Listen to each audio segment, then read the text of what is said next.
السلام علیکم، ہمارے چینل بیا اور مالا پر خوش آمدید۔ اگر آپ ہمارے اس چینل پر پہلی دفعہ آئے ہیں یا آپ نے ابھی تک سبسکرائب نہیں کیا تو بیا اور مالا کو سبسکرائب کرنا نہ بھولیے۔ نرگس جس دن سے بیاہ کر اس گھر آئی تھی، کوئی دن اس نے جلے کوڑھے بغیر نہ گزارا۔ اس کی وجہ اس کا محبت کرنے والا شوہر راحیل ہرگز نہ تھا۔ اسے یاد تھا جب راحیل کا رشتہ اس کے لیے آیا تو یہ جان کر اس نے بھی دل ہی دل میں خوشی محسوس کی تھی کہ ساس سسر فوت ہو چکے ہیں، نن ٹائپ کی کوئی مصیبت ہے نہیں۔ ہاں بس راحیل کے ایک بڑے بھائی عمران ہی تھے۔ راحیل کے آبائی 5 مرلے کے گھر کو 2 پورشنوں میں تقسیم کیا گیا تھا۔ ایک میں عمران بھائی اپنے 3 بچوں کے ساتھ رہائش پذیر تھے تو دوسرا راحیل کی فیملی کو دے دیا گیا۔ نرگس کو راحیل سے تو کوئی شکایت نہ تھی، البتہ اپنی جٹھانی زاہدہ بھابھی اسے ایک آنکھ نہ بھاتی تھی۔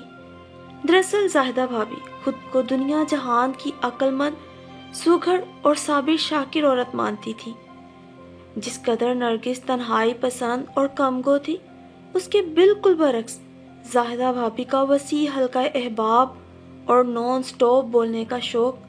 بعض اوقات تو بھابھی کی نان سٹاپ چلنے والی زبان سے نرگس اس قدر تنگ آ جاتی کہ راحیل سے بھی شکوہ کر بیٹھتی، مگر راحیل کے کانوں پہ تو جوں تک نہ رینگتی، سو خود پر جبر کرتے، جلتے کڑتے اچھے دنوں کی آس پر الگ گھر کی امید باندھے وقت گزارنے لگی تھی۔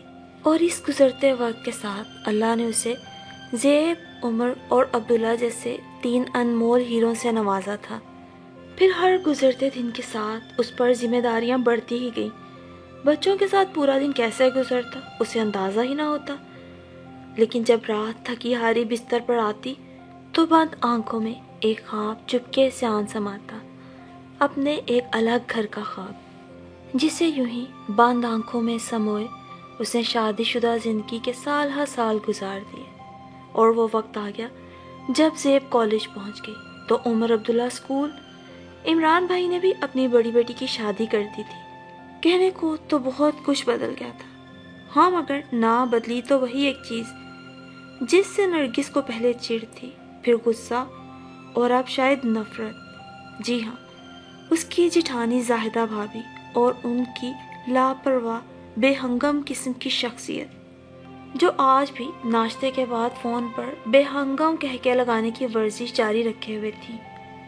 نرگس نے مکے برسا کر بھابھی پر آنے والا غصہ آٹے پر نکالنے کی کوشش کی تھی۔ پتہ نہیں کہاں سے وہ روزانہ اتنی ڈھیر سی باتیں لاتی تھی، اور انہی کی طرف فارغ ان کی درجن بھر سہیلیاں اور بڑی آپا عظمت بھی جیسے کام دھندوں سے فارغ ہی لگتی تھی۔ اس مارکیٹ کا کپڑا اچھا ہے، اس مارکیٹ کے جوتے، فلاں برانڈ کی لون زبردست ہے تو فلاں کمپنی کی کاسمیٹکس، اور پھر بات یہیں تک نہ ختم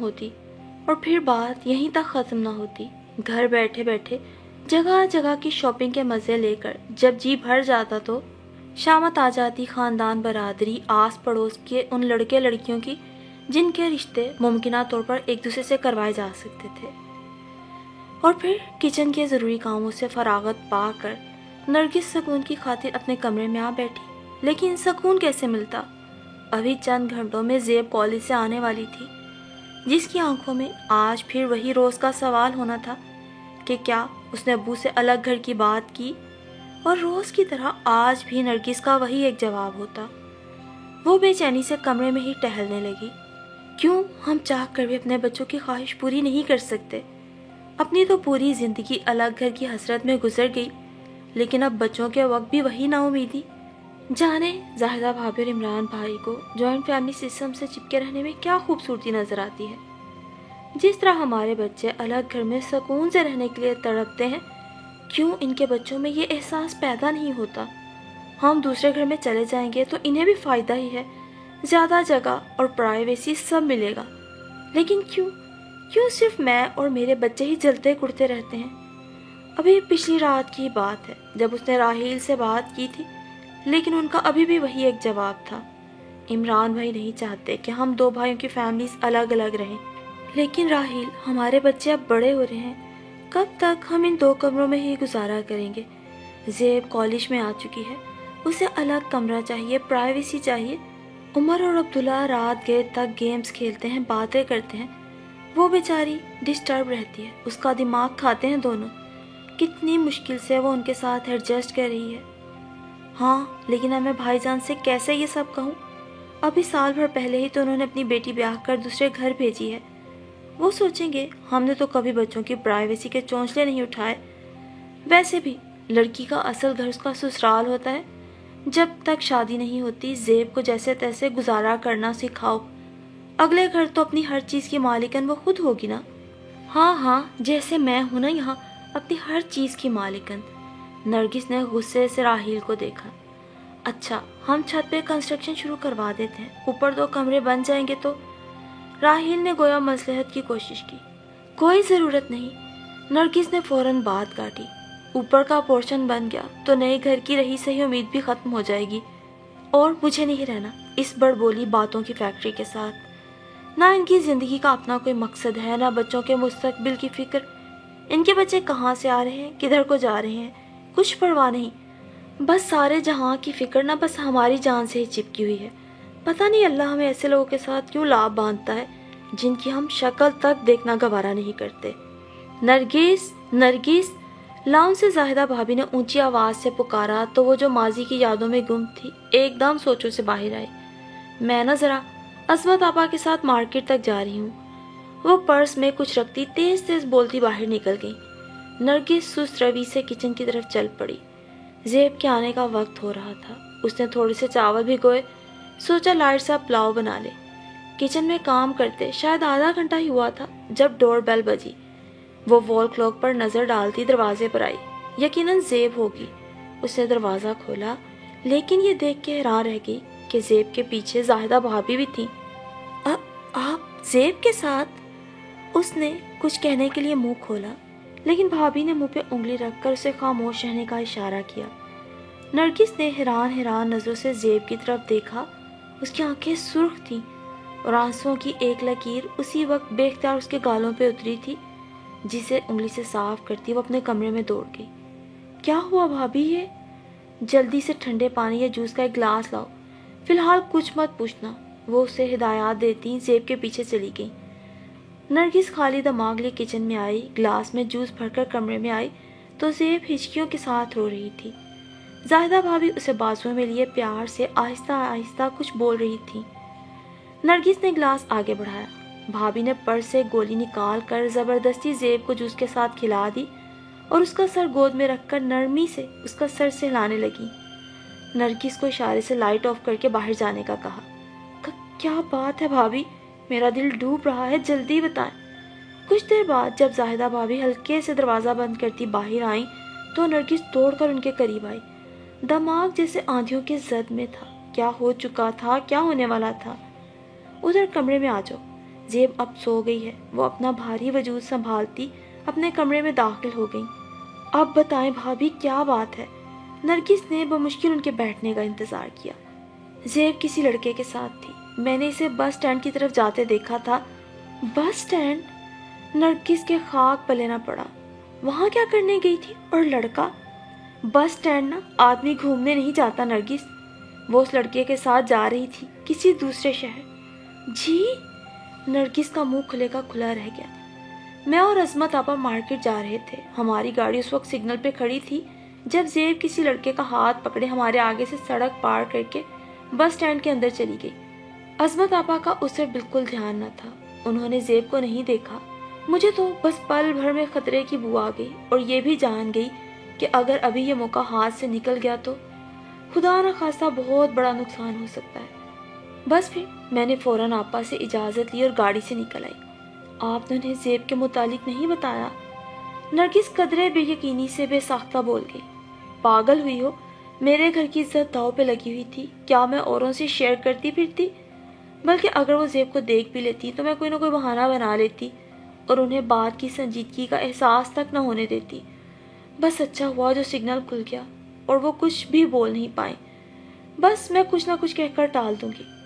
پھر اس کے بعد نرگس نے دھیان دوبارہ زیب والی بات کی طرف دلایا۔ ہاں بس پھر میں اسٹینڈ کے اندر چلی گئی۔ وہاں اس وقت 2 ہی بسیں روانگی کے لیے تیار تھیں۔ مجھے زیب اور وہ لڑکا باہر کہیں دکھائی نہ دیے تو باری باری دونوں بسوں میں دیکھا۔ یہ دونوں مجھے دوسری بس میں مل گئے۔ مجھے دیکھ کر زیب پر شدید گھبراہٹ سوار ہوئی۔ وہاں چونکہ اور بھی بہت لوگ تھے، میں نے بنا کچھ کہے خاموشی سے اس کا بازو پکڑا اور باہر نکل آئی۔ اتنی دھکم پیر اور شور ہنگامے کا ماحول تھا کہ کسی کو کچھ پتہ نہیں چلا۔ اور وہ لڑکا، وہ تو یوں سرپٹ بھاگا جیسے پولیس آ گئی ہو۔ ابھی یہی بات میں زیب کو سمجھا رہی تھی کہ جس کی محبت کے بل پر تم اتنے پیار بھرے رشتے ناتے چھوڑ کر جا رہی تھی، وہ تو تمہیں سپورٹ کرنے کے لیے ایک قدم بھی آگے نہیں آیا۔ یہ تو ابھی میں تھی، ایک کمزور تنہا عورت۔ اگر جو تمہارے تایا جان اور ابو وہاں آ جاتے تو اس نے وہیں ڈر کے مارے جان دے دینی تھی۔ اور کہاں تم نادان اس اجنبی لڑکے کے سہارے کہیں دور زندگی گزارنے کا سوچ رہی تھی۔ یہ تو 2 دن تمہیں استعمال کر کے اپنا مقصد نکال کے وہیں کہیں انجان گلیوں میں چھوڑ کے بھاگ جاتا۔ وہ تھا کون؟ اسے کہاں ملا؟ نرگس بمشکل اپنی اندرونی حالت کو دبائے سوال کر رہی تھی۔ بتا رہی تھی انٹرنیٹ پہ ملا تھا، فیس بک پہ دوستی ہوئی، آمنے سامنے 1-2 بار ہی دیکھا تھا۔ پتہ نہیں کس خاندان ذات برادری کا تھا۔ مجھے تو حلیے سے عجیب لوفر سا لگا، عام سا لفنگا قسم کا۔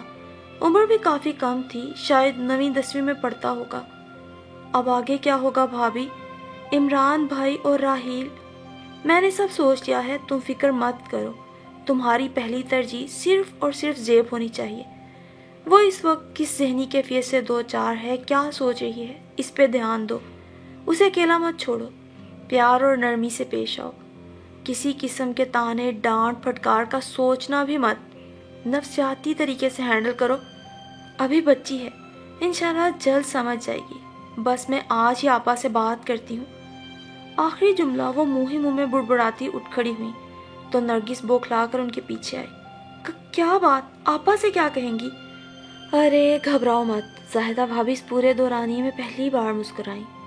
بھائی کافی عرصے سے جاذب اور زیب کے رشتے کی بات چلانا چاہ رہی تھی، لیکن میں ہر بار یہ کہہ کر ٹالتی رہی کہ ابھی زیب بہت چھوٹی ہے، پڑھ رہی ہے، لیکن اب کسی طریقے سے انہیں جلد آنے کے لیے قائل کر لوں گی۔